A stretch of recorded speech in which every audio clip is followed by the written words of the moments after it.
नवीन वर्षामध्ये प्रवेश केला आहे आणि 2025च्या पहिल्या महिन्याच्या पहिल्या आठवड्याच्या पहिल्या दिवशी देवाने आपल्याला एकत्र केलं आहे. आणि मला तुम्हाला हे विचारायचं आहे की तुम्ही नवीन वर्षामध्ये प्रवेश केला आजच्या ह्या पहिल्या दिवशी, तर तुम्ही असे काही प्रॉमिस केले आहे का देवाला, की ह्या नवीन वर्षामध्ये मी अमुक अमुक गोष्टी करल, अमुक अमुक गोष्टी करणं सोडून देईल, असे काही प्रॉमिस तुम्ही देवाला केलेलं आहे का? जर तुम्ही केलं असेल तर मग काय तुम्हाला ते सांगायला आवडेल का? जर तुमची इच्छा असेल तर.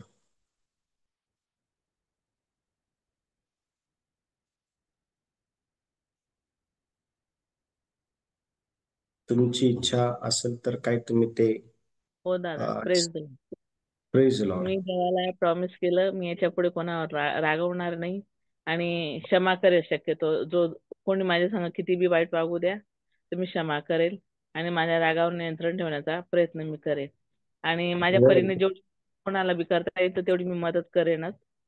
आणि जसं देवाचा स्वभाव होता तसा देवाचा स्वभाव मी माझ्यामध्ये आणण्याचा प्रयत्न करेन. आणि काल तुम्ही जे वचन शिकवलं, जे व्यभिचारी स्त्रीला खरंच देवाने दया दया दाखवली, की तिच्यावर कृपा केली, तिला संधी दिली पिता परमेश्वराने, तसंच आपण मी आपल्या जीवनामध्ये लोकांना संधी द्यायला पाहिजे. आपण मी प्रीतीने जेवढं जेवढं होईल तेवढं आपल्याकडून आपण वागलं पाहिजे प्रीतीने. देवाचा उद्देश कसा होता लोकांना सुधरवण्याचा, तसं आपण बी त्या उद्देशाने वागलं पाहिजे. आणि देवाने प्रीतीने तिला जशी सुटका मिळवून दिली तसंही आपण लोकांना त्यांच्या पापापासून सुटका मिळवण्याचा आपण त्यांना प्रयत्न केला पाहिजे. मी खरंच देवाचा स्वभाव अनुकरण करण्याचा खूप मी प्रयत्न करीन दादा. मला खरंच खूप काल आनंद झाला. धन्यवाद. आमेन. ओके. खूप सुंदर निर्णय जे आहे ह्या नवीन वर्षामध्ये अ, घेण्याचे तुम्ही ठरवलेले आहे आणि निश्चित अर्थाने देवबाप तुम्हाला यामध्ये वाढण्याकरता मदत करेल. आणखी कोणी आहे का ज्यांनी अ, निर्णय घेतले आणि त्या प्रकारे ते अ, चालायचं जो आहे हे वर्षभर प्रयत्न करणार आहे, असं कोणी आहे का? काय तुम्ही ते शेअर करू शकता? आवाज येतोय? येत आहे. Praise the Lord. नवीन वर्षामध्ये मी निर्णय घेतलेला आहे की मी माझ्या स्वतःच्या स्वभावावर, म्हणजे जो बोलण्याचा स्वभाव आहे, फटकळपणे त्याच्यावर ताबा मिळवणार आहे. आणि त्यासाठी परमेश्वराकडे प्रार्थना करतो की सहाय्य आणि मदत परमेश्वराने करावी, आणि जेणेकरून माझ्या मुखातून वाईट शब्द कोणासाठी निघणार नाही, यासाठी प्रयत्न करेल. Okay, very good. खूप सुंदर. जो बोलण्याचा जो स्वभाव आहे त्याच्यावरती मी ताबा मिळवण्याचा प्रयत्न करेल. खूप सुंदर, व्हेरी गुड. आणखीन कोणी आहे का ज्यांनी निर्णय घेतला आहे की दे बाप्पा मी हे वर्ष अशा प्रकारे चालल, अशा प्रकारे मी राहील, अ, असं काही निर्णय कोणी घेतलेला आहे का?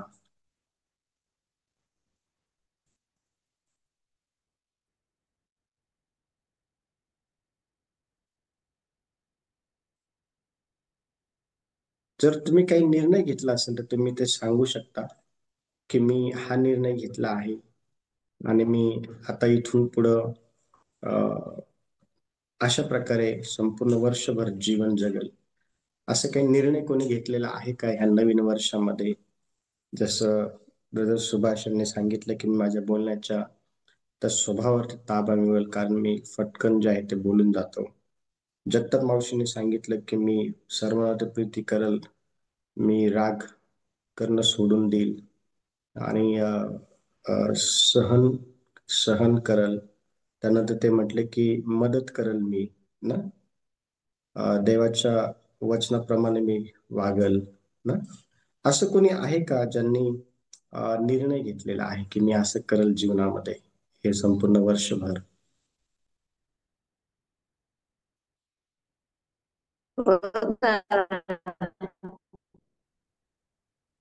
मी पण निर्णय प्रार्थनामय जीवन जगणार. तुझ्यासारखा स्वभाव आमच्यामध्ये दे देवा, आणि प्रीती करण्यासाठी मला मदत पुरव, आणि तुझ्यासारखा स्वभाव आमच्यामध्ये दे, आणि क्षमा करण्याचं मन तू मला दे. असंच. Very good. क्षमा करण्याचं क्षमा करण्याचं मन दे की मी क्षमा करत आहे, काय नेमकी तुम्हाला सांगायचं आहे? हो, मी क्षमा करेन. करण्याचं हृदय मला दे देवा, असं क्षमा करेन. अच्छा, नवीन वर्षामध्ये मी सर्वांना क्षमा क्षमा करेन. करेन असं तुम्हाला म्हणायचं आहे का? अ, हो हो. अच्छा, व्हेरी गुड. क्षमा करणं अ, हे हा एक स्वभाव आहे देवाचा आणि तो आपल्यामध्ये येणं गरजेचं आहे. खूप सुंदर. आणखीन कोणाला काही सांगायचं आहे की तुम्ही काही निर्णय घेतलेले आहे का? जर तुम्ही काही निर्णय घेतलेले नसेल तर मग तुम्ही निर्णय घेतले पाहिजेत. आणि जे निर्णय तुम्ही घेतले आहे किंवा जे निर्णय तुम्ही घेणार आहात त्या त्या निर्णयाप्रमाणे तुम्ही संपूर्ण वर्षभर जे आहे तुम्ही त्याप्रमाणे चालणं गरजेचं आहे. आणि लक्ष द्या, नवीन वर्षाची सुरुवात झालेली आहे आणि ह्या नवीन वर्षामध्ये आपण जे आहे काही काही असे निर्णय ह्या संध्याकाळच्या वेळेला घेणार आहोत आणि जे पण निर्णय आपण घेणार आहोत त्या त्या निर्णयांमध्ये आपण टिकून राहणार आहोत आणि त्याप्रमाणेच हे जे वर्ष आहे हे आपण घालवणार आहोत. आणि हे वर्ष आपण ज्या निर्णयांना घेऊन घालवणार आहोत ते निर्णय आपलं जे जीवन आहे, आपली जी साक्ष आहे, आपलं जो परिवार आहे, आपलं एकंदर संपूर्ण जे काही आध्यात्मिक जीवन आहे ते बदलून टाकेल. आणि म्हणून काही जे निर्णय आहे ह्या नवीन वर्षामध्ये आपल्याला आपण घेतले पाहिजे आणि ते निर्णय आज आपण काय करणार आहोत या वेळेमध्ये शिकणार आहोत. पहिली गोष्ट, तुम्ही तुमच्या नोट्समध्ये हे सर्व लिहिलं पाहिजे, कारण हे जे शिक्षण आहे जे तुम्हाला आजच्या आजच्या ह्या वेळेला देण्यात येत आहे हे फार महत्वाचं आहे. आणि या शिक्षणाप्रमाणे तुम्ही हे वर्ष जे आहे ते घालवलं पाहिजे. आणि आपण पहिली गोष्ट यामध्ये शिकणार आहोत ती ही, पहिले थेसलनी 5वा अध्याय आणि त्याचं 17वं वचन आपण यावेळेला काढू. पहिले थेसलनी 5वा अध्याय आणि त्याचं जे 17वं वचन आहे हे वचन आपण यावेळेला वाचणार आहोत. पहिले थेसलनी 5वा अध्याय आणि 17 वचन वाचण्यासाठी ब्रदर सुभाष मदत करा. निरंतर प्रार्थना करा. Very good. ह्या ठिकाणी आपण पाहतो आपल्याला पहिला निर्णय घ्यायचा आहे आपल्या जीवनामध्ये. हे हे जे वर्ष आहे 2025, ह्या 2025च्या पहिल्या महिन्याच्या पहिल्या आठवड्याच्या पहिल्या दिवशी आपण हा निर्णय आपल्या जीवनामध्ये घेतला पाहिजे किंवा आपण ह्या निर्णयाला घेऊन आपल्या मनामध्ये गाठ मारली पाहिजे की मी माझ्या जीवनामध्ये निरंतर परमेश्वर देवाकडं प्रार्थना करणारा व्यक्ती मी बनल. तुमच्या नोट्समध्ये लिहून घ्या सर्वजण, मी प्रार्थना करणारा व्यक्ती बनल. माझ्या जीवनामध्ये मी परमेश्वर देवा करता प्रार्थनेची जी वेदी आहे ती मी माझ्या जीवनामध्ये हे वर्ष संपूर्ण वर्ष मी बांधल. आणि पवित्र शास्त्रामध्ये आपण बघतो की एक स्त्री होते आणि त्या स्त्रीने तिच्या जीवनामध्ये अनेक प्रसंगांना तिला सामोरे जावं लागलं, परंतु त्या प्रत्येक प्रसंगामध्ये तिने परमेश्वर देवाकडं प्रार्थना करण्याचा जो काही निर्णय घेतलेला होता त्या निर्णयाप्रमाणे ती करत असलेली आपल्याला पवित्र शास्त्रामध्ये दिसते. आपण ती जी स्त्री आहे त्या स्त्रीबद्दल पहिले शमूएल पहिला अध्याय 10 पासून तर 20 पर्यंत ज्यावेळेस आपण त्या ठिकाणी हा जो वृत्तांत आहे, हा ज्यावेळेस आपण वाचतो ना, तर ह्या वृत्तांतामध्ये आपल्याला एक हन्ना नावाची स्त्री दिसते. आणि ही जी स्त्री आहे ना, ह्या स्त्रीने तिच्या जीवनामध्ये परमेश्वर देवाकरता प्रार्थनेची वेदी बांधण्याचा जो काही निर्णय घेतलेला होता, त्या निर्णयामध्ये ती टिकून असलेली आपल्याला दिसून येते. आणि लक्ष द्या, तिच्या जीवनामध्ये समस्या भरपूर होत्या. तिच्या जीवनामध्ये प्रॉब्लेम भरपूर होते. तिच्या जीवनामध्ये तिला न आवडणाऱ्या अशा बऱ्याच गोष्टी होत्या. एवढं सर्व असताना देखील जो निर्णय तिने तिच्या जीवनामध्ये परमेश्वर देवाला प्रार्थनेची वेदी बांधण्या करण्यासंदर्भात घेतलेला होता, त्या निर्णयाला ती टिकून होते.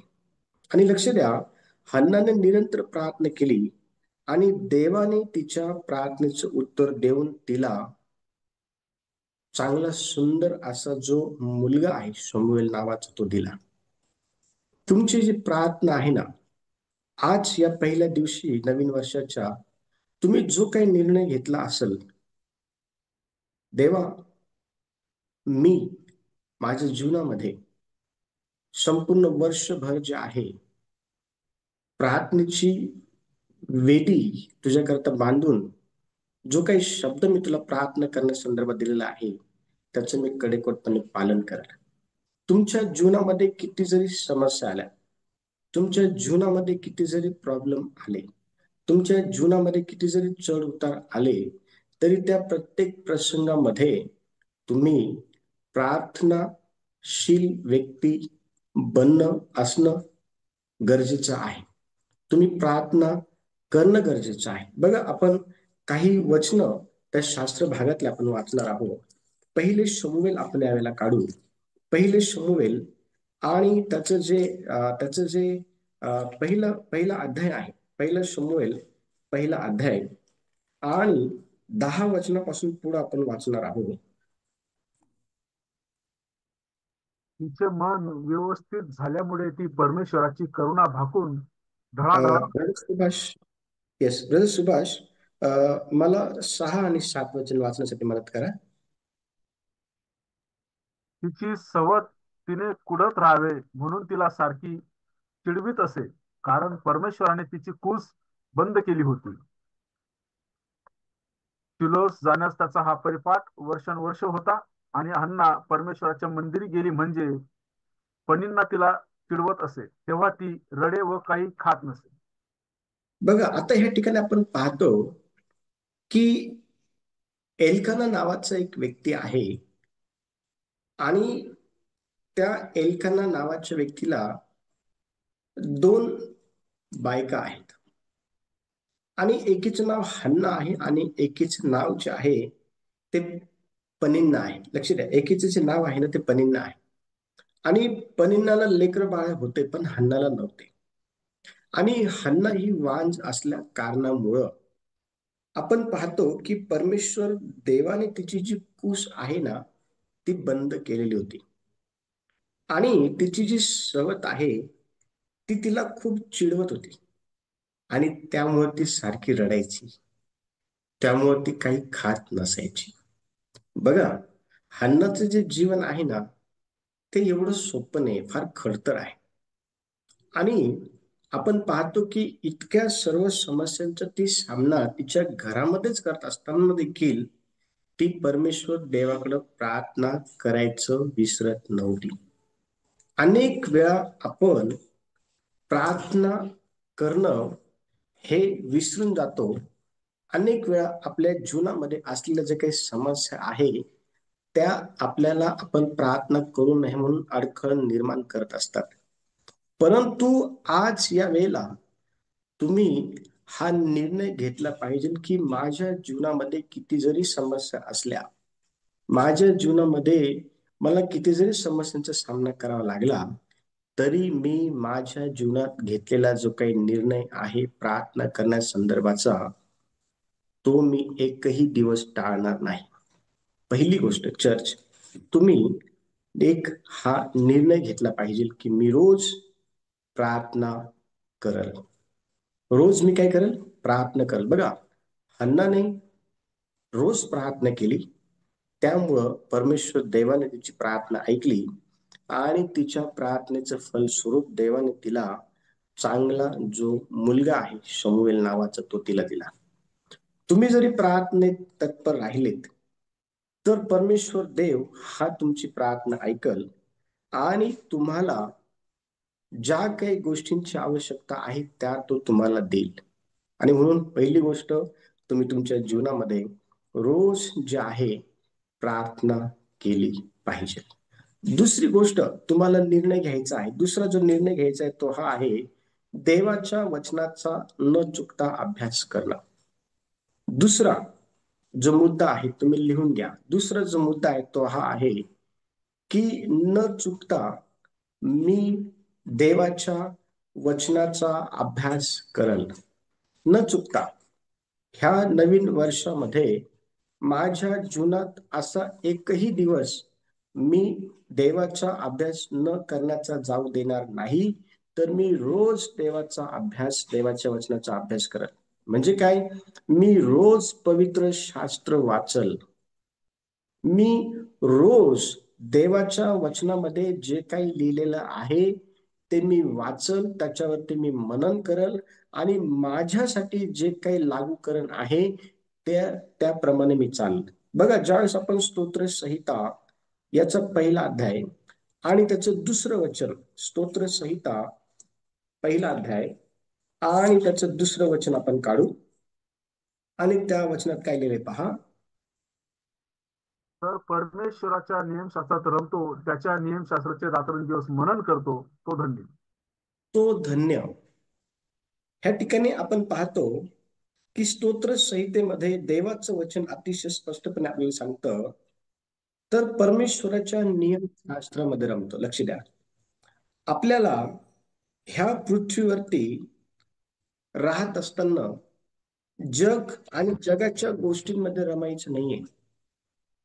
योहानाच्या पुस्तकामध्ये देवाचं वचन आपल्याला अतिशय स्पष्टपणे हे सांगतं की जगाशी मैत्री हे देवाशी वैर आहे. जगाशी मैत्री हे देवाशी काय आहे? वैर आहे. आणि जग हे तुम्हाला देवापासून अतिशय दूर घेऊन जाईल आणि तुम्ही जगाच्या गोष्टींमध्ये रमून कदाचित तुम्ही देवाचे जे वचन आहे ते वाचणं सोडून द्याल. देवाचं जे वचन आहे त्यामध्ये रमणं सोडून द्याल. देवाचं जे वचन आहे त्यावरती रात्रंदिवस मनन करणं जे ते सोडून द्याल जगाच्या गोष्टींवर. आणि म्हणून तुम्ही हा निर्णय घेतला पाहिजे की मी जग आणि जगाच्या गोष्टींमध्ये रममान होणार नाही, तर मी जगाचा निर्माण करता जो माझा उद्धारक परमेश्वर देव आहे त्याच्या नियमशास्त्रामध्ये मी स्वतःला जास्तीत जास्त रमून ठेवण्याचा प्रयत्न करत राहील. आणि जे काही मी देवाच्या वचनातून वाचणार आहे त्याच्यावरती मी मनन करल आणि ते माझ्या जीवनामध्ये मी प्रतिदिवशी लागू करल. अशा प्रकारचा निर्णय जर तुम्ही तुमच्या जीवनामध्ये जर घेतला तर लक्ष द्या चर्च, परमेश्वर देव हा तुम्हाला आशीर्वादित केल्याशिवाय राहणार नाही. तो तुम्हाला आशीर्वादित करेलच करेल. का? कारण जो निर्णय तुम्ही घेतलेला आहे त्या निर्णयाचं परिपूर्णपणे पालन करण्याच्या अनुषंगाने तुम्ही चालत आहात हे ज्यावेळेस देव तुमच्यामध्ये पाहिल त्यावेळेला तो तुम्हाला आशीर्वादित केल्याशिवाय राहणार नाही. आणि म्हणून दररोज देवाच्या वचनाचा अभ्यास करण्याचा काय करा माहिती का? निर्णय घ्या. तुम्ही ठरवा कोणत्या वेळेला मी देवाचं वचन वाचणार आहे, कोणत्या वेळेला मी जे वाचलं आहे त्यावरती मनन करणार आहे. जे काही मी मनन केलेलं आहे त्यामध्ये जे काही माझ्याकरता लागू करणीय आहे ते मी लागू करेल. तुम्ही वेळ ठरवा आणि त्या वेळेनुसार तुम्ही घेतलेला जो काही निर्णय आहे त्या निर्णयामध्ये परमेश्वराचं वचन वाचण्यासंदर्भात स्वतःला प्रामाणिकतेमध्ये लक्ष द्या. स्वतःला जे आहे ना त्या प्रामाणिकतेपर्यंत घेऊन या. बघा, देव तुम्हाला आशीर्वाद देईल. देव तुम्हाला भरपूर आशीर्वाद देईल. देव तुम्हाला भरपूर उंच करेल. देव तुमचे अनेक प्रॉब्लेम जे आहे ना ते तुम्ही देवाशी प्रामाणिक असल्या कारणामुळं ते तो सॉल्व्ह करेल. आणि म्हणून पहिली गोष्ट, प्रार्थना करण्याचा जो काही निर्णय तुम्ही घेतलेला आहे, प्रार्थनेमध्ये निरंतर तुम्ही राहायला पाहिजे. दुसरी गोष्ट, तुम्ही देवाच्या वचनावरती मनन करण्याचा जो निर्णय घेतलेला आहे ना, तर तुम्ही रोज प्रतिदिवशी देवाचं जे वचन आहे ते वाचलं पाहिजे, त्यावरती मनन केलं पाहिजे. तिसरा जो मुद्दा आहे तो आहे, तुम्ही जो निर्णय घेणार आहात तो, की मी नेहमी इतरांना मदत करल. नेहमी मी इतरांना काय करल? लक्ष द्या, ह्या जगामध्ये राहत असताना आपण आपल्या स्वतःला काही आध्यात्मिक जे डिसिप्लिन आहे ते लावून घेणं फार गरजेचं आहे. जे काही आध्यात्मिक नियम आहे ना, ते आपण आपल्या स्वतःला लावून घेणं फार गरजेचं आहे. काय माहिती का? कारण देवाचे जे काही नियम आहेत ना, ते आपलं जीवन जे आहे ना, ते चोख ठेवत असतं. लक्ष द्या, देवाचं सांगतं तिमोथेच्या पत्रामध्ये, संत पौल तिमोथेला म्हणतो की कोणीही तुझ्या तारुण्याला तुच्छ लेखू नये म्हणून तू अमुक अमुक गोष्टी करण्यामध्ये, कोणत्या कोणत्या आहेत त्या? हेच आहे, प्रार्थना करण्यामध्ये, शिक्षण देण्यामध्ये, पवित्र जीवन जगण्यामध्ये. लक्ष द्या, ह्या वर्षामध्ये आपल्याला प्रार्थना करण्याचा निर्णय घ्यायचा आहे. आपल्याला ह्या वर्षामध्ये देवाचं वचन वाचण्याचा निर्णय घ्यायचा आहे.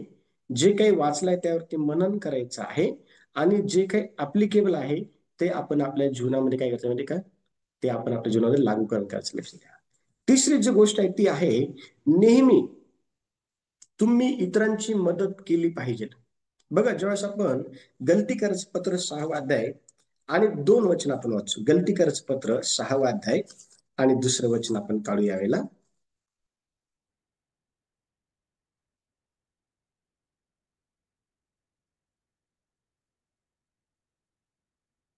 गलती करायचं पत्र 6वा अध्याय दुसरं वचन. एकमेकांची ओझी व्हा, म्हणजे तुम्ही ख्रिस्ताचा नियम पूर्ण कराल. Very good. एक मेकांची ओझी व्हा म्हणजे तुम्ही ख्रिस्ताचा जो नियम आहे तो पूर्ण कराल. लक्ष द्या, देवाने ह्या जगामध्ये आपल्याला यासाठीच ठेवला आहे की आपण एकमेकांना मदत करावी. आपण एकमेकांना काय करावी? मदत करावी. ज्या वेळेला प्रभू येशू ख्रिस्त ह्या भूतलावरती मनुष्य देहामध्ये होता ना, त्याने लोकांना ह्याच गोष्टी शिकवल्या की तुम्ही एकमेकांना मदत करा. त्याने लोकांना ह्याच गोष्टी शिकवल्या की तुम्ही लोकांची काळजी घ्या, तुम्ही लोकांची जी ओझी आहे ती तुम्ही वहा. लक्ष द्या, ज्या वेळेला आपण लूक वर्तमानाचं पुस्तक 10वा अध्याय आपण काढतो ना, लूक याचा जो 10वा अध्याय आहे ना, त्या 10व्या अध्यायामध्ये आपल्याला एक व्यक्ती दिसतो जो चांगला शंभरुणी आहे. जो चांगला काय आहे? बघा, तो शंभरुणी आहे, पण त्याला तो चांगला शंभरुणी आहे असं त्याला का म्हणण्यात आलं माहिती का? कारण त्याची जी एकंदर कृती होती ना, ती मदत करण्याची होती. त्याची एकंदर जी कृती होती ना, ती देवाला आवडलेली होती. त्याची एकंदर जी काही ऍक्टिव्हिटी होती ना, ती देवाला पसंत पडल्या कारणामुळे देवाने त्याला चांगला शंभरुणी ही उपाधी दिलेली आपल्याला पाहायला भेटते. बघा, त्याची त्याची कृती आपण पूर्ण वाचणार नाही, पण आपण परमेश्वर देवाने एक बोध जो आहे ना, तो वचन 37 मध्ये केला आहे, तो आपण वाचणार आहोत. लूक वर्तमान 10वा अध्याय आणि वचन 37. तो म्हणाला, त्याच्यावर दया करणारा तो. येशूने त्याला म्हटले, जा आणि तूही तसेच कर. येशूने त्याला म्हटले, तू बरोबर बोलला. येशूने त्याला म्हटले, तू बरोबर बोललेला आहे. ज्याने त्याला मदत केली ना, तो खऱ्या अर्थाने त्याचा शेजारी आहे. आणि येशू त्याला म्हणाला, जा आणि तू पण कुणाच तरी शेजारी बन. येशू त्याला म्हणाला, जा आणि तू पण कुणाला तरी मदत कर. लक्ष द्या, ह्या जगामध्ये राहत असताना अनेक लोक असे आहे जे मदतीचा हात जे आहे ना प्रति दिवशी शोधत आहे, पण त्यांना तो भेटत नाहीये. कारण लोक हे धनलोभी, स्वार्थी, बडाईखोर, निंदक. लक्ष द्या, गलती करायचं पत्र जेव्हा आपण वाचतो ना, गलती करायच्या पत्रामध्ये आपल्याला ह्या सर्व गोष्टी पाहायला भेटतात. कलसेकरच्या पत्रामध्ये ह्या सर्व गोष्टी. लक्ष द्या, ह्या जगामध्ये परमेश्वर देवाची अशी इच्छा आहे की आपण एक चांगला शेजारी बनावं. चांगला शेजारी म्हणजे आपल्या घराच्या जवळ राहतो तो आपला शेजारी नाहीये. मी तुम्हाला शेजाऱ्याची व्याख्या शिकवलेली आहे. लक्ष द्या, प्रभू येशू ख्रिस्त ना ह्या ठिकाणी अतिशय स्पष्टपणे त्या ठिकाणी त्या व्यक्तीला काय करते माहिती का, त्याला सांगत आहे की जा आणि तुला जे काही ह्या गोष्टीतून समजलेला आहे ना, ज्याने त्याला मदत केली तो त्याचा शेजारी आहे, तर आता तू देखील कुणाच तरी शेजारी बन. म्हणजे येशूला त्याला हे सांगायचं होतं की तू पण जा आणि कुणाला तरी मदत कर. लक्ष द्या, तिसरा जो निर्णय आपल्याला घ्यायचा आहे ह्या नवीन वर्षामध्ये पालन करण्याकरता, तो हा की आपण नेहमी इतरांची मदत करण्याकरता स्वतःला तत्पर ठेवू. मदत कोणतीही असू शकते. मदत ही आपल्यामध्ये असलेली जी काही कुवत आहे त्या कुवतीच्या संदर्भात ती मदत असू शकते. तेवढी ती मोठी पण असू शकते किंवा लहान पण असू शकतो. आणि लक्ष द्या, देवाचं वचन हे आपल्याला अतिशय स्पष्टपणे सांगतं की आपल्याला देवाने गरजू लोकांसाठी वेळ, संसाधन आणि प्रीती ह्या सर्व गोष्टींचा उपयोग करून काय करायला सांगितलेलं आहे, मदत करायला सांगितलेलं आहे. उदाहरणार्थ ब्रदर सुभाष आहे. आता ब्रदर सुभाष यांना काही अशा गोष्टी आहे सरकारी, त्यांचं त्यांना ज्ञान आहे. आणि मग बाहेर जर इतरत्र जर गेलं एखादी गोष्ट करून घेण्यासाठी तर पैसे द्यायला लागतात. पण ब्रदर सुभाष आहेत ते आपल्याला मदत करतात निशुल्कपणे त्या गोष्टी करण्यासाठी. किंवा उदाहरणार्थ आपल्यामध्ये अशा अनेक प्रकारचे कौशल्य असतात की ज्याच्या सहाय्याने आपण काय करत असतो, ज्याच्या सहाय्याने आपण सहज इतरांना मदत करू शकतो. मग आपण ती करणं गरजेचं आहे, कारण देवाची इच्छा हीच आहे की आपण इतरांना मदत करावी. आणि म्हणून लक्ष द्या, आपण तिसरा जो निर्णय घेणार आहोत ह्या जगामध्ये, ह्या नवीन वर्षामध्ये तिसरा जो निर्णय आपण घेणार आहोत तो हा आहे की मी नेहमी इतरांना मदत करेल. पहिला निर्णय आपण घेतला होता, मी प्रार्थना करेल. दुसरा निर्णय आपण घेतला होता, मी देवाचं वचन वाचेल, त्यावरती मनन करेल. तिसरा निर्णय आपण घेत आहोत की मी नेहमी इतरांना मदत करेल. आणि चौथा जो निर्णय आहे तो आहे, मी नेहमी नम्र जीवन जगेल. बघा वचन काय सांगत आहे, मत्तेचं पुस्तक 23वा अध्याय आणि त्याचं 12 वचन. मत्ते 23वा अध्याय आणि 12 वचन पहा काय म्हणते. वचन 12, जो कोणी स्वतःला उंच करेल तो नमावला जाईल, आणि जो कोणी स्वतःला नमवेल तो उंच केला जाईल. जो कोणी स्वतःला उंच करेल. आपल्याला उंच नाही व्हायचंय, आपल्याला उंच व्हायचं नाही. लक्ष द्या, ह्या नवीन वर्षामध्ये ज्याला उंच व्हायचं असेल त्याला होऊ द्या. आपण ह्या नवीन वर्षामध्ये स्वतःला काय करू माहितीये का, स्वतःला आपण जास्तीत जास्त नमवायचा प्रयत्न करू. आणि जितकं आपण आपल्या स्वतःला नमवायचा प्रयत्न करू ना, तितकं जास्त आपल्यामध्ये असलेल्या ज्या काही वासना आहेत शरीराच्या, त्या आपल्याला काय करायला माहितीये का, त्या आपल्याला उकसवतील. कशाला नम्र होतो, कशाला लहान होतो, तुझा मान मोठा आहे, तू असं आहे, तुझं शिक्षण मोठं आहे, तू चांगला दिसतो, तुला चांगलं बोलता येतं, तू हुशार आहे, तू म्हणजे आपल्या आतमधल्या गोष्टी आपल्याला उकसवतील, आपल्याला काय करण्यासाठी, आपल्याला उंच करण्यासाठी. पण आपण आपल्या आतमधल्या गोष्टींचं ऐकायचं नाही. हा, आपण आपल्या आतमधल्या गोष्टींचं ऐकायचं नाही, मुळीच नाही ऐकायचं. आपण काय आहो हे इतरांना जास्त मोठ्याकी करून दाखवायचा प्रयत्न आता ह्या नवीन वर्षामध्ये सोडून टाका.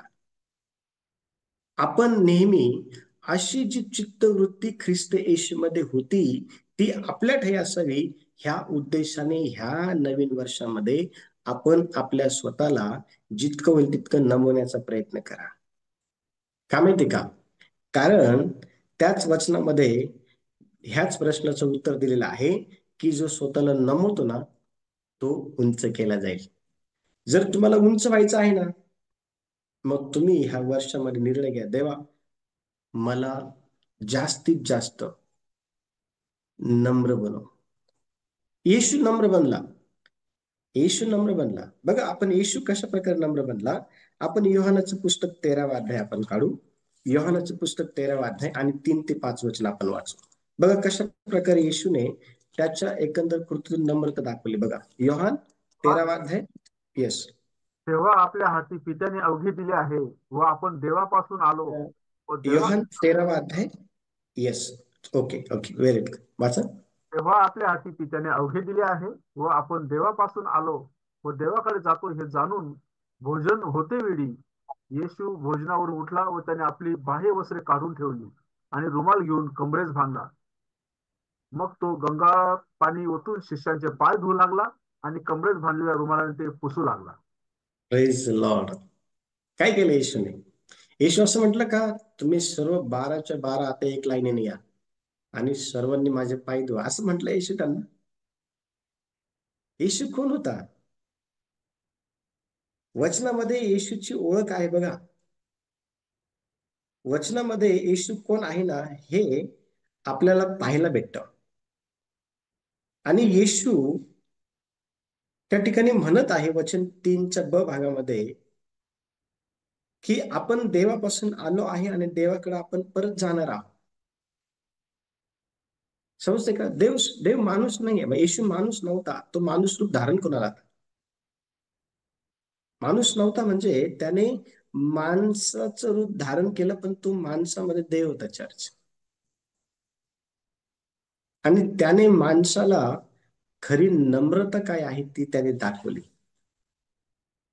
खरं खरं नम्न काय आहे हे येशूने त्यांना दाखवलं.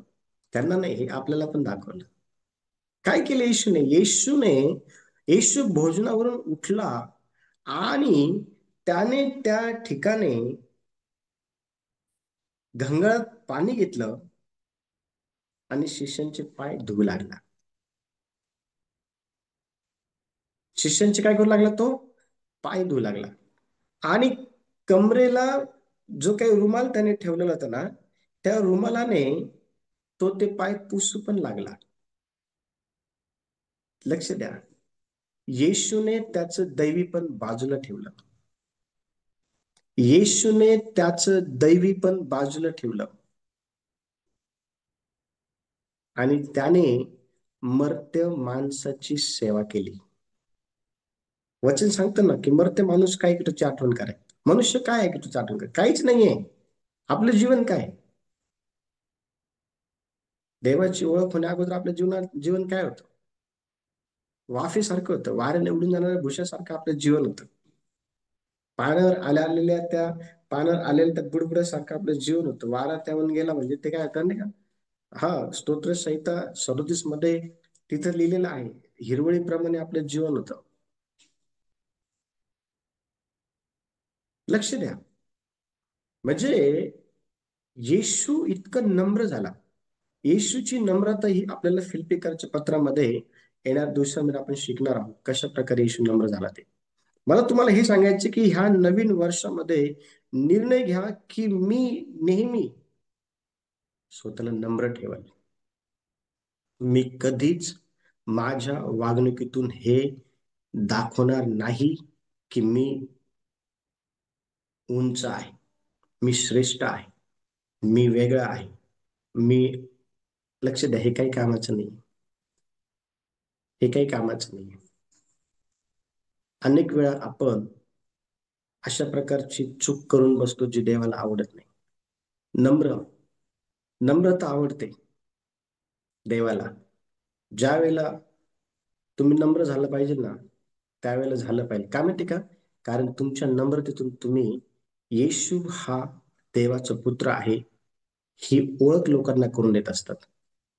तुमची नम्रता येशू बघतो आणि ज्याने तुमची नम्रता बघितली ना, तो देव तुम्हाला उंच करेल. आणि म्हणून सतत एक गोष्ट लक्षात ठेवा, ह्या वर्षामध्ये जास्तीत जास्त हे वर्ष नम्रतेत घालवायचा प्रयत्न करा.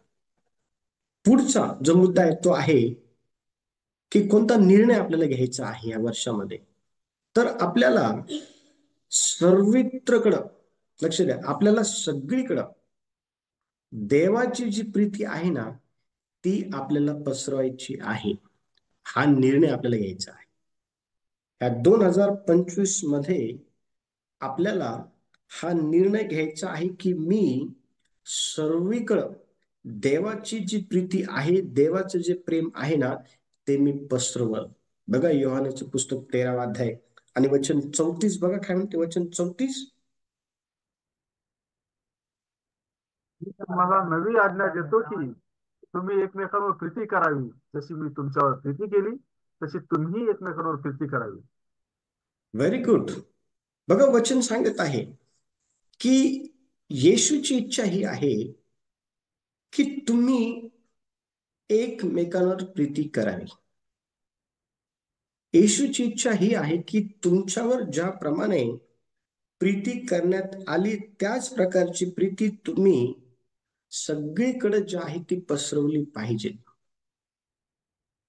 आणि ती प्रीती आपल्याला पसरवता यावी म्हणून आपण ह्या वर्षामध्ये हा निर्णय घेणार आहोत की काही जरी झालं माझ्या जीवनामध्ये, मला किती जरी छळ, किती जरी त्रास दिला, किती जरी माझ्या निंदा केल्या, कोणी किती जरी माझ्या विरोधात षड्यंत्र केले, कोणी किती जरी माझ्या विरोधात उठलं, तरी मी ही गोष्ट माझ्या लक्षात ठेवल की मला फक्त देवाची प्रीती जी आहे ती पसरवायची आहे. ही गोष्ट मी लक्षात ठेवाय. लक्ष द्या, आपण हे सर्व जे काही निर्णय हे 2025 मध्ये करण्याच्या अनुषंगाने घेणार आहोत ना, हे पूर्णत्वास नेण्याकरता देव तुम्हाला सहाय्य करेल. तुम्ही स्वतःहून हे पूर्णत्वास नेऊ शकत नाही. हा, पण तुम्ही जर म्हटले की देवा मला ह्या वर्षामध्ये तुझी जी प्रीती आहे, जिचा अनुभव मी केलेला आहे, ती मला सगळीकडे पसरवायची आहे आणि मी ती पसरवण्यामध्ये इतका सक्षम नाहीये, पण मला तुझ्या पवित्र आत्म्याची गरज आहे, तुझी ती प्रीती सगळीकडे पसरवण्याकरता. देव तुम्हाला मदत करेल पवित्र आत्म्याच्या द्वारे. आणि म्हणून लक्ष द्या, ज्या वेळेला आपण पवित्र शास्त्रामध्ये 1 योहान 4 अध्याय 7 ते 8 वचन आपण वाचतो ना, तर ह्या वचनामध्ये आपल्याला येशूचं जो काही शिष्य आहे ज्याचं नाव काय आहे, योहान आहे, ज्याचं नाव योहान आहे. योहान नेहमी देवाच्या प्रीतीचा जो काही संदेश आहे ना तो आपल्याला त्याच्या त्या पत्रांमध्ये, तिन्ही पत्रांमध्ये करत असताना दिसून येतो. त्याने देवाच्या प्रीतीला त्याच्या पत्रातून काय केलं माहिती का, जगभर पसरवलं.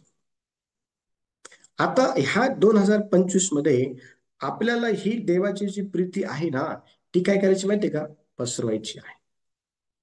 आणि ती पसरवण्यासाठी आपल्याला देव निश्चित अर्थाने मदत करल, हे तुम्ही विसरू नका. निश्चित अर्थाने देव आपल्याला मदत करेल. पुढचा जो मुद्दा आहे तो आहे कोणता निर्णय आपल्याला घ्यायचा आहे ह्या 2025 मध्ये. तर जे काही अन्न आहे, जे काही अन्न आहे आणि वेळ आहे ना तो मी वाया घालणार नाही. परत एकदा सांगतो, लक्ष द्या, या 2025 मध्ये मी हा निर्णय घेईल की मी अन्न वाया घालणार नाही आणि मी वेळ वाया घालणार नाही. लक्ष द्या, योहानाचं पुस्तक 6वा अध्याय आणि त्याचं जे 12वं वचन आहे ना, त्या 12व्या वचनामध्ये एक फार मोठा चमत्कार प्रभू येशू ख्रिस्ताने केला. आणि बघा वचन 12 काय म्हणत आहे, ते तृप्त झाल्यावर त्याने आपल्या शिष्यांना सांगितले, काही फुकट जाऊ नये म्हणून उरलेले तुकडे गोळा करा. काहीही व्यर्थ वाया जाऊ नये म्हणून उरलेले जे काही अन्न आहे ना ते गोळा करा. लक्ष द्या, अन्नाची किंमत ही खऱ्या अर्थाने त्या लोकांना विचारा जे एक वेळेचं अन्न मिळवण्यासाठी अनेक लोकांपुढे आपले हात पसरवतात. त्यांना अन्नाची खरी किंमत तुम्ही विचारताना आणि आपल्याकडे भरपूर असतं, आपण काय करतो माहिती का, आपण फेकून देतो. लक्ष द्या, अन्न वाया घालू नका. जितकं आवश्यक आहे तितकंच तयार करा. जितकं आवश्यक नाही त्याच्या पलीकडे जाऊन तयार करून ते खाण्याऐवजी फेकून देऊ नका. लक्ष द्या, ह्या ठिकाणी येशूने 5,000 लोकांना खाऊ घातलं, पण जे अन्न उरलं ना, ते अन्न त्याने गोळा केलं. लक्ष द्या, दुसरी गोष्ट, जो वेळ आहे ना, वेळ वाया घालू नका. जो काही वेळ आहे, लक्ष द्या, तुमच्या जीवनाला तुम्ही वेळे अनुरूप चालवणं फार गरजेचं आहे. वेळ वाया नका घालू. तुमच्याकडे जर वेळ आहे ना, त्या वेळेचा सदुपयोग करा. वेळेचा सदुपयोग करा. तुमचा वेळ हा कोणत्याच गोष्टींमध्ये व्यर्थ वाया जाऊ देऊ नका. आणि ज्या वेळेला तुम्हाला असं कळतं की अमुक अमुक गोष्टीमध्ये माझा वेळ हा वाया चाललेला आहे, त्या वेळेमध्ये तुम्ही ती गोष्ट करण्याऐवजी देवाचं वचन वाचत बसा. गप्पा मारत असाल तुम्ही, आणि गप्पा मारण्यामध्ये तुमचा जर 3-4 घंटे जर जात असेल, तर तो वेळ तुमचा वाया चाललाय. टीव्ही बघण्यामध्ये तुमचे 4-5 घंटे जर चाललेले आहे, तर तो वेळ तुमचा वाया चाललेला आहे. ते फक्त एक जस्ट एंटरटेनमेंट आहे. लक्ष द्या, तुम्ही जर प्रवासामध्ये पण असाल ना, तर बायबल वाचायला तुम्ही त्या ठिकाणी हे केलं पाहिजे, तो वेळ उपयोगात आणला पाहिजे. ज्यावेळेस मी प्रवासामध्ये असतो ना, माझ्या बॅगीमध्ये पुस्तक असतं, माझ्या बॅगीमध्ये बायबल असतं, माझ्या मोबाईलमध्ये देवाचे देवाचे ऑडिओ संदेश आहे, माझ्या मोबाईलमध्ये देवाचे वेगवेगळे सेवकांचे पुस्तक आहे. मी ते वाचत जातो. मी ते, लक्ष द्या, वेळेचा सदुपयोग करा, वेळ वाया घालवू नका. येशूने ह्या ठिकाणी आपण पाहतो की 5,000 लोकांना काय केलं माहिती का, त्यांनी जेवू घातल्यानंतर शिल्लक उरलेलं जे काही अन्न आहे ना, ते त्याने गोळा केलं, ते त्याने वेस्ट वाया जाऊ दिलं नाही.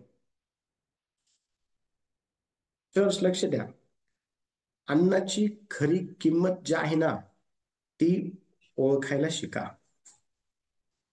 अन्न भरपूर आहे म्हणून त्याचा वापर हा मनाला येईल तसं करायचं टाळा. येणाऱ्या दिवसांमध्ये तुम्हाला शिकवणार आहे की अन्न जे आहे ना, त्याचं खरं मिनिंग काय असतं ते. येणाऱ्या दिवसांमध्ये तुम्हाला ते शिकवायचं. लक्ष द्या, मला तुम्हाला हे सांगायचं आहे, मला तुम्हाला हे शिकवायचं आहे की तुम्ही तुमच्या जीवनामध्ये अन्न वाया घालू नका आणि वेळ वाया घालू नका. ह्या गोष्टी फार महत्वाच्या आहे. आणि ह्या 2025 मध्ये ह्या गोष्टींचं खरं महत्व हे आपल्याला यावं, म्हणून देवाकडं सिरियसनेसने प्रार्थना करा आणि अन्नाकडे लक्ष द्या, वेळेकडे लक्ष द्या. पुढचा जो मुद्दा आहे तो आहे, कष्ट करण्याची नेहमी वृत्ती ठेवा. ह्या 2025 मध्ये कष्ट करण्याची वृत्ती ठेवा.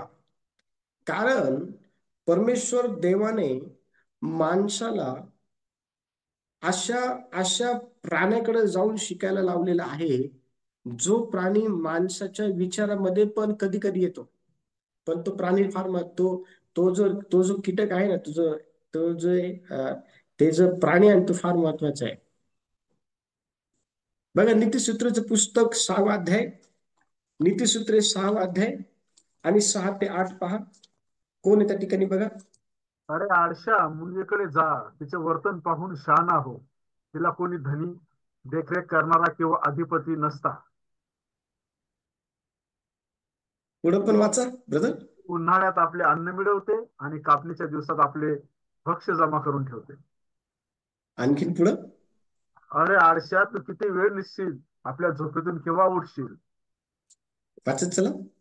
आणखी थोडीशी झोप घेतो, आणखी थोडीशी डुलकी खातो, आणखी हात उराशी धरून निसतो असे म्हणत जाशील तर तुला दारिद्र्य दरोडेखोराप्रमाणे आणि गरिबी तुला सशस्त्र मनुष्याप्रमाणे गाठ. येस, लक्ष द्या. आता ह्या ठिकाणी आपण पाहतो की टेक्नॉलॉजीच्या जमान्यामुळं आपल्या जीवनामध्ये सर्वात जास्त जर कोणता स्वभाव हा मोठ्या प्रमाणामध्ये जन्माला आलेला आहे तर त्या स्वभावाचे नाव आहे आळस. त्या स्वभावाचे नाव काय आहे? आळस आहे. आळस. लक्ष द्या. आळस हा जर माणसामध्ये आला की त्या माणसाच्या जीवनामध्ये काय काय येतं माहिती का? त्या माणसाच्या जीवनामध्ये लक्ष द्या. त्या माणसाच्या जीवनामध्ये सर्वात पहिली गोष्ट येते ते ही की तो झोपतच राहतो. त्याला टायमाचं सुमार नसतं. त्याला टायमाचं काय नसतं, भान नसतं. किती वाजलेले आहे, आपण किती वाजता उठलं पाहिजे. काही लोक तर डोक्यावरती सूर्य येऊन जातो त्या उठतात. लक्ष द्या. जर तुम्हाला डोक्यावर सूर्य येऊपर्यंत जर झोप लागत असेल तर मुश्किल आहे. माहिती तुम्हाला इतक्या वेळेपर्यंत झोपतो ना माणूस, तर त्या माणसाच्या जीवनामध्ये काय येतं माहितीये का?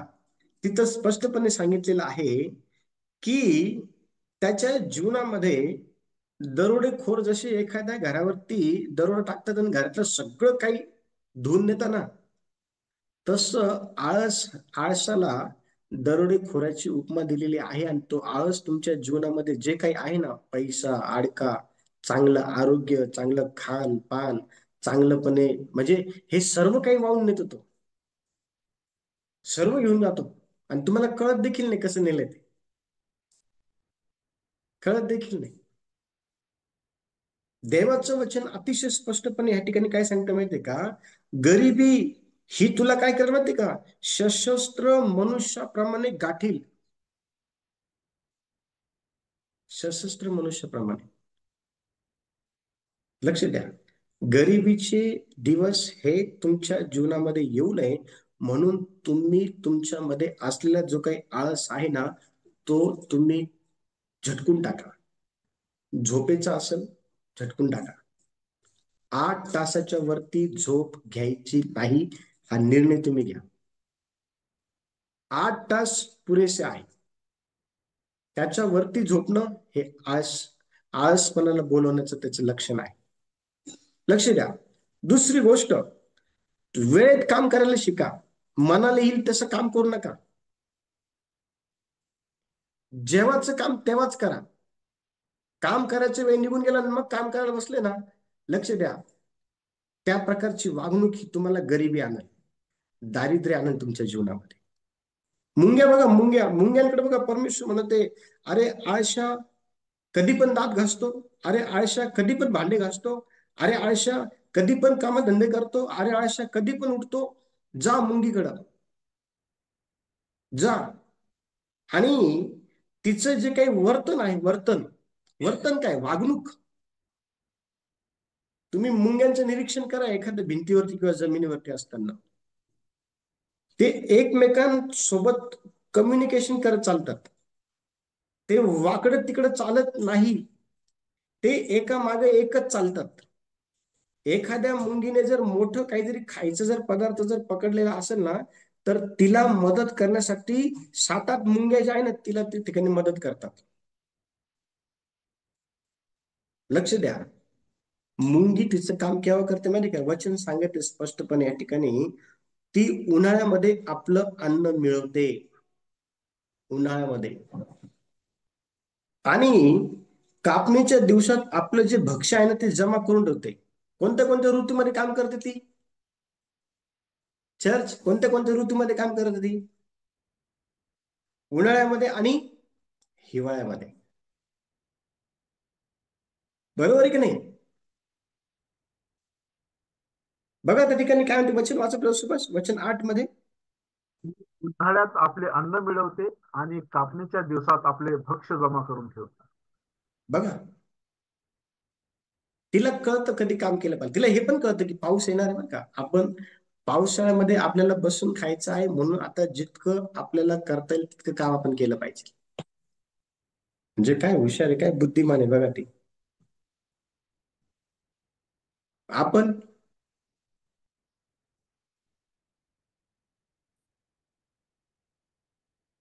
आपण काय करतो, शिकलं पाहिजे मुंगीकडनं का नाही शिकलं पाहिजे? मुंगीकडनं शिकलं पाहिजे. बरं, मुंगीला कोणी धनी आहे का? धनी म्हणजे आता जसं कामाला जर गेलं तर कामावरती गेल्यानंतर आपला बॉस असतो, तो हे काम झालं पाहिजे, ते काम झालं पाहिजे, हे करून ठेव, ते करून ठेव. तसं मुंगीला कोणी आहे का धनी?